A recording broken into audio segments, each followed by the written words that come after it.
Sorry. ये एक word आप दिन भर में कितनी बार बोलते हो। किसी के सामने से गुजरे तो सॉरी, अपने मन की बात रखनी हो तो सॉरी, अगर किसी ने आपको हर्ट किया तो भी आप ही सॉरी बोलते हो, और अगर किसी से कोई चीज़ मांगी तो भी सॉरी। ये सॉरी इतना ऑटोमेटिक निकलता है कि हम कभी सोचते ही नहीं हैं कि आखिर हम सॉरी बोल किस चीज़ के लिए रहे हैं। आपको नहीं लगता है कि इतनी बार और इतनी छोटी छोटी चीज़ों के लिए सॉरी बोलना मतलब एग्जिस्ट करने के लिए माफ़ी मांगने जैसा है? नमस्ते beautiful soul, welcome back to soul healing with Ankita.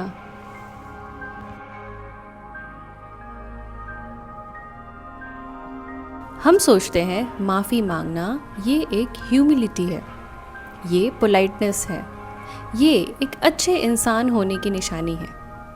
और सच बात बताऊं, अगर आपसे सच में कुछ गलती हो गई है तो जेन्युइनली माफ़ी मांगना बिल्कुल सही बात है। इनफैक्ट ये ज़रूरी भी है। लेकिन बिना बात के हर बात पे सॉरी बोलना ये ह्यूमिलिटी नहीं है, ये कुछ और है। ये एक बिलीफ है कि आपका होना, आपकी ज़रूरतें, आपकी खुद की बातें ये दूसरों के लिए इनकन्वीनियंस है, और आप कुछ भी होने से पहले ही माफ़ी मांग लेते हो ताकि कोई नाराज़ ना हो। लेकिन ये एक्चुअली में तो एग्जिस्ट करने के लिए ही सॉरी बोलने जैसा है।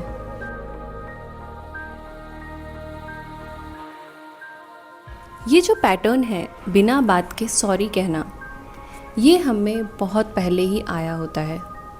जब बचपन में अपनी ज़रूरतों को रखना मुश्किल लगता था, जब अपनी बात कहना टेंशन देता था, और जब स्पेस लेना गिल्टी फीलिंग देता था। और तब हमने एक सोल्यूशन निकाला कि कुछ भी करने या बोलने से पहले सॉरी बोल दो तो शायद सब कुछ ठीक रहेगा। और ये सॉरी हमारे लिए एक प्रोटेक्शन बन गया। ये एक तरीका था कॉन्फ्लिक्ट से बचने का और प्यार को बचाने का।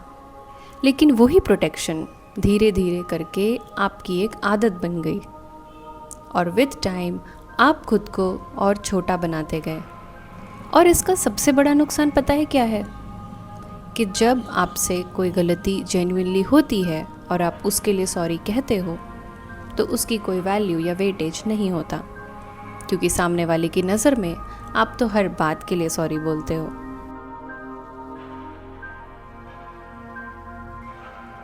ये जो अननेसेसरी सॉरी है ना, ये सिर्फ एक वर्ड नहीं है, ये 3 तरह से आता है। पहला, सीधा सॉरी बिना किसी वजह के, जैसे सॉरी मुझे आपका 1 मिनट चाहिए था। आपने कोई गलती नहीं की, लेकिन फिर भी अपनी लाइन की शुरुआत एक सॉरी से की। दूसरा, ओवर एक्सप्लेनेशन, जैसे सॉरी मैं थोड़ा लेट हो गया, एक्चुअली मैं ट्रैफिक में फंस गया था और बिल्कुल निकलने के टाइम पर ही घर में भी एक काम आ गया। आप खुद को जस्टिफाई करते रहते हैं क्योंकि आपके अंदर एक गिल्ट बन रहा होता है कि आपने सामने वाले का कीमती समय बर्बाद कर दिया। तीसरा होता है प्री एम्प्टिव सॉरी, जैसे सॉरी मैं गलत भी हो सकता हूँ मगर मेरी राय ये कहती है।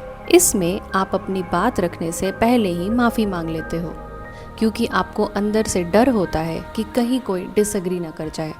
तीनों ही सॉरी में एक चीज़ कॉमन है कि आप तीनों में भी खुद को सामने वाले से छोटा समझते हो।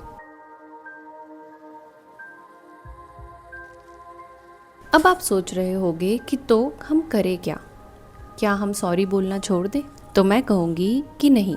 आपसे जब जेन्युइनली कुछ गलती हो जाए तो उसके लिए दिल से सॉरी बोल दीजिए। वो सॉरी बहुत पावरफुल होता है। लेकिन उन जगहों पर जहाँ सॉरी की ज़रूरत नहीं है, वहाँ एक सिंपल सा शिफ्ट ट्राई कीजिए। सॉरी को थैंक यू से रिप्लेस कर दीजिए। फॉर एग्ज़ाम्पल, सॉरी मैं लेट हो गई की जगह कहिए थैंक यू मेरा इंतज़ार करने के लिए। सॉरी क्या मैं आपका 1 मिनट ले सकती हूँ, इसकी जगह कहिए thank you for your time.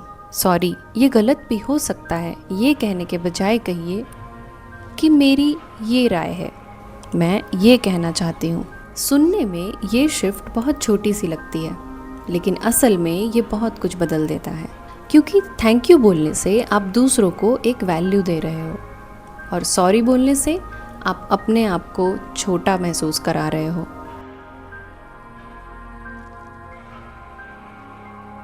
अंत में मैं यही कहूँगी कि माफ़ी मांगना ये एक बहुत ही पावरफुल एक्ट है जो हर किसी के बस का है भी नहीं, लेकिन सिर्फ तब जब जेन्युइनली आपसे कुछ गलत हो गया हो। बिना वजह की बोली हुई सॉरी का कोई मतलब नहीं है। जब आप बिना वजह की सॉरी बोलना बंद कर देते हैं तो लोग भी आपको डिफरेंटली ट्रीट करते हैं, और वो इसलिए क्योंकि आप खुद को छोटा करना बंद कर देते हो। और ये जो शिफ्ट है ये दिखता बाहर है, लेकिन एक्चुअली में ये आपके अंदर बहुत कुछ बदल देता है। जिस दिन आप ठान लेते हैं कि आपका होना, आपकी ज़रूरतें और आपका नज़रिया, इन सब के लिए आप माफ़ी नहीं मांगेंगे, आप अपनी नज़रों में खुद की वैल्यू को बढ़ाना शुरू कर देते हैं। आप अपनी एग्जिस्टेंस के लिए सॉरी नहीं हैं और होना भी नहीं चाहिए। Thank you so much for watching. नमस्ते।